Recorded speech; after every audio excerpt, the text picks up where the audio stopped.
The IMF, Sovereign Debt, and Latin America, Structural Adjustment, Power, and Consequences. 1. Purpose and Scope.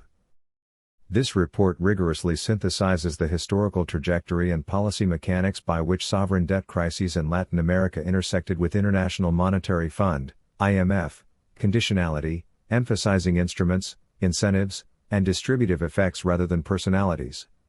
It analyzes the transformation from development finance to austerity enforcement, and situates regional outcomes within a broader global policy diffusion. Footnote.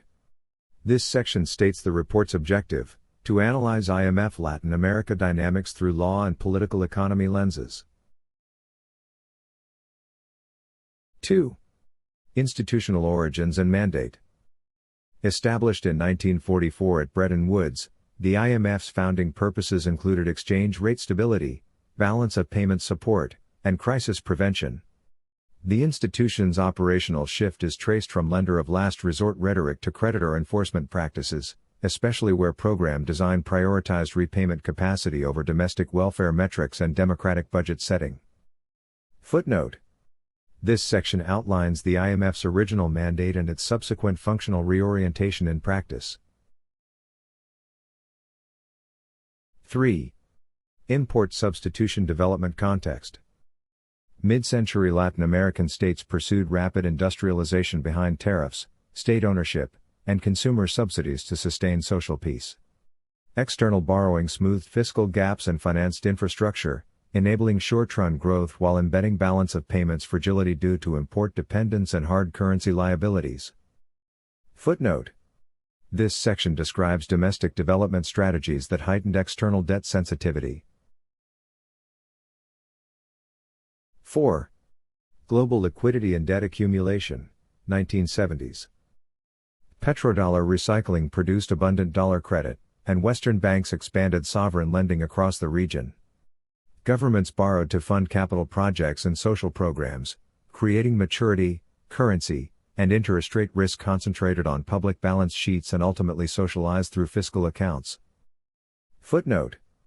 This section explains how global liquidity conditions fueled Latin American sovereign indebtedness. 5. Interest rate shock and crisis onset. The early 1980s anti-inflation tightening led by the United States, including the well-known Volcker rate hikes, rapidly repriced floating rate obligations. Debt service burdens spiked, reserves fell, and payment suspensions signaled systemic risk to international banks, precipitating IMF-brokered programs across the region. Footnote. This section links external monetary tightening to immediate insolvency risks for debtor states. 6. Conditionality architecture. IMF arrangements conditioned disbursements on fiscal consolidation, devaluation, real wage restraint, subsidy removal, privatization, and trade and financial liberalization. Program design effectively reallocated legislative budget authority to external negotiation, ranking creditor recovery ahead of domestic social expenditure and countercyclical investment. Footnote. This section catalogs the core conditionality tools and their budgetary hierarchy. 7. Distributional and macroeconomic outcomes. The 1980s produced per capita income declines, elevated poverty and inequality, and contractionary feedback loops as procyclical cuts deepened recessions. The period is widely termed the lost decade, reflecting negative social indicators despite sustained external transfers to service debt. Footnote. This section summarizes the macro-social costs associated with adjustment. 8. Country illustrations. Mexico's 1982 payment crisis triggered a regional cascade and creditor system stabilization priority. Bolivia's mid-1980s shock therapy curbed hyperinflation at severe employment and welfare cost. Argentina's 1990s convertibility and privatization delivered transient stability before a 2001 financial and social breakdown. Footnote. This section provides emblematic national cases of adjustment trajectories and failures. 9. Political incentives and delegated austerity. Executives used IMF programs as external justification for unpopular measures, shifting political accountability while entrenching creditor-first ordering. This delegation reduced domestic deliberation, normalized emergency budgeting, and reframed distributive conflict as technocratic inevitability. Footnote. This section analyzes how conditionality altered domestic political responsibility. 10. Governance and power asymmetries. Voting weights and informal influence by advanced creditor states align program design with financial stability objectives of lending centers.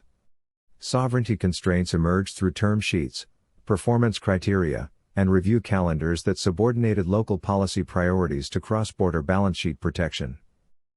Footnote. This section identifies institutional channels by which creditor interests prevailed. 11. Doctrinal consolidation and diffusion.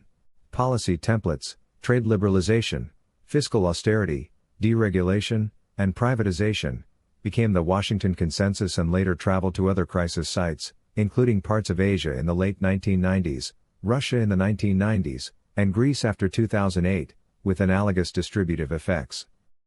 Footnote. This section tracks how Latin American programs evolved into a portable policy canon. 12. Contemporary systemic relevance. High public debt ratios in advanced economies render them exposed to interest rate persistence and growth shocks that can trigger adjustment logics, formally or informally. Market discipline narratives replicate earlier scripts, prioritizing primary surpluses and asset sales over social investment during downturns. Footnote. This section connects historical mechanisms to present sovereign risk conditions. 13. Debt as governance technology. Public debt functions as a control mechanism by converting financial obligations into policy conditionality, constraining distributive choices through legal financial covenants, and privileging creditor remedies over democratic allocation, often reframed as neutral responsibility. Footnote. This section conceptualizes sovereign debt as an instrument of policy constraint. 14. Normative lessons and policy implications. Credible crisis architecture should invert procyclicality, protect core social floors, and separate bank stability objectives from social budgeting.